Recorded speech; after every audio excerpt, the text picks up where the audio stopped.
Assalamualaikum warahmatullahi wabarakatuh.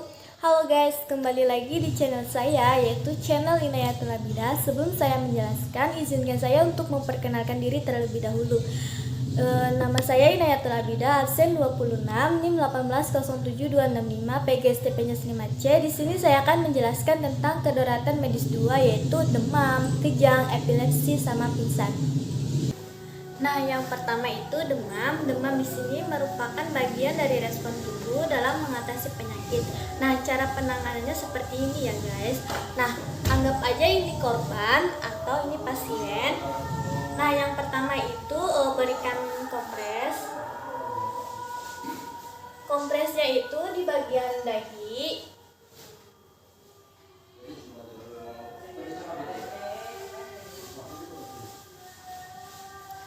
Di bagian leher,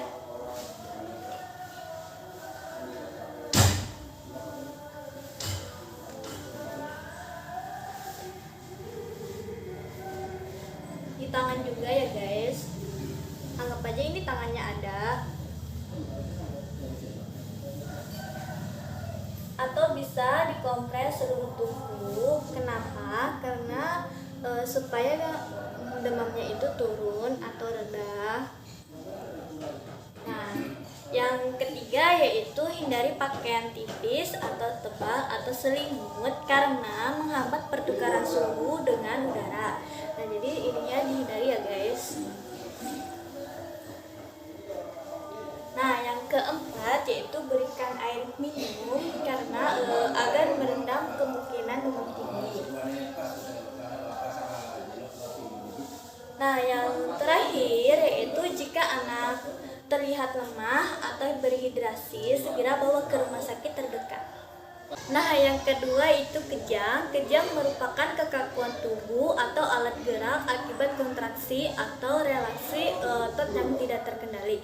Nah, penyebabnya di sini yang pertama itu epilepsi.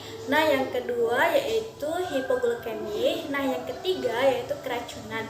Nah, keracunan di sini keracunan alkohol atau keracunan obat-obatan. Nah, yang keempat yaitu stroke. Nah, yang kelima yaitu demam. Nah, demam di sini itu umumnya buat balita, dan yang terakhir itu infeksi dan lain-lain. Cara penanganan buat korban kejang seperti ini ya guys. Biasanya kejang akan berhenti dengan sendirinya. Sebagai penolong tidak banyak yang dilakukan. Yang terpenting yang pertama itu jangan melawan kejang tersebut. Nah, yang kedua yaitu jangan berusaha menyumpal mulutnya. Jadi ini dibiarin aja. Terus yang ketiga itu jaga pernapasan korban. Contohnya seperti ini ya guys. Tarik, buang nafasnya, tarik lagi nafasnya, buang lagi nafasnya. Nah, contohnya seperti itu ya. Nah, yang terakhir itu hindari dari bahaya sekitar. Contohnya benda-benda tajam atau benda-benda yang ada di sekitar, dihindari ya.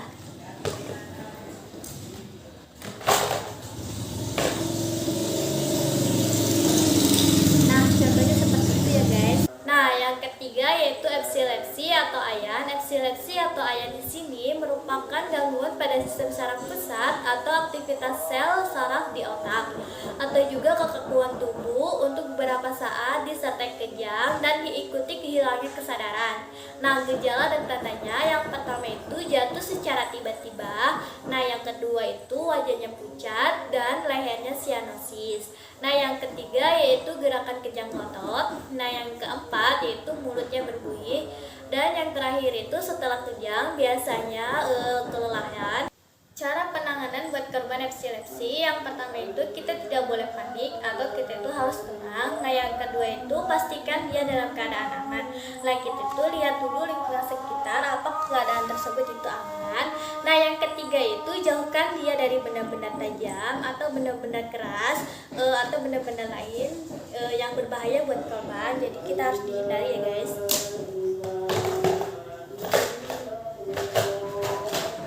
Nah, yang keempat itu baringkan tubuh ke arah kanan. Contohnya seperti ini ya guys. Kenapa? Karena agar cairan dalam mulutnya itu bisa keluar dan tidak masuk ke jalannya pernapasan. Jangan memasukkan benda apapun ke dalam mulut selama kejang berlangsung. Kenapa? Karena kondisi ini dapat menghambat jalannya pernapasan. Nah, setelah kejang, pantau terus keadaannya, apakah ia bernapas. Jika setelah kejang tidak bernapas, maka segeralah bawa ke rumah sakit terdekat. Nah, yang keenam itu setelah korban berakhir, nah kan kondisi korban tersebut itu ketakutan, cemas atau bingung. Nah, kita itu sebagai penolong, nah harus menenangkan korban tersebut bahwa keadaan dia itu baik-baik saja dan saya selalu ada di sisinya. Dan yang terakhir yaitu biarkanlah dia beristirahat, hindari memberikan obat tambahan kecuali bila diresepkan oleh dokter. Nah, yang keempat yaitu pingsan. Pingsan di sini hilangnya kesadaran karena peredaran darahnya ke arah otaknya itu berkurang. Nah, gejala dan tandanya yang pertama itu perasaannya linglung, yang kedua yaitu pandangannya berkunang-kunang, yang ketiga itu lemas, keluarnya keringat dingin, dan yang keempat itu menguap. Yang kelima yaitu kurangnya respon, dan yang terakhir yaitu denyut nadinya lambat. Cara penanganan buat korban pingsan, yang pertama itu bawa penderita ke tempat yang aman dan segar. Lalu baringkan penderitanya. Bila pucat, tungkainya ditinggikan. Contohnya seperti ini ya.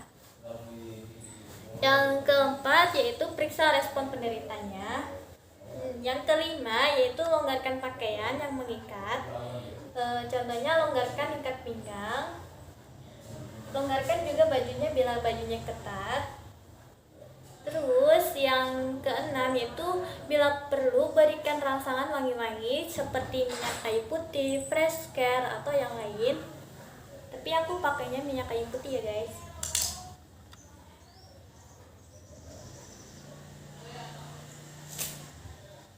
Bila pulih, sarankan posisinya yang enak. Contohnya seperti ini.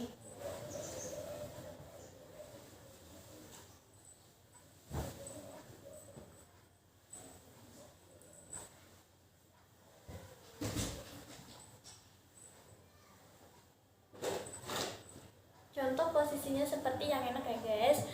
Dan yang terakhir yaitu berikan minum bila penderita sudah bisa duduk dengan nyaman.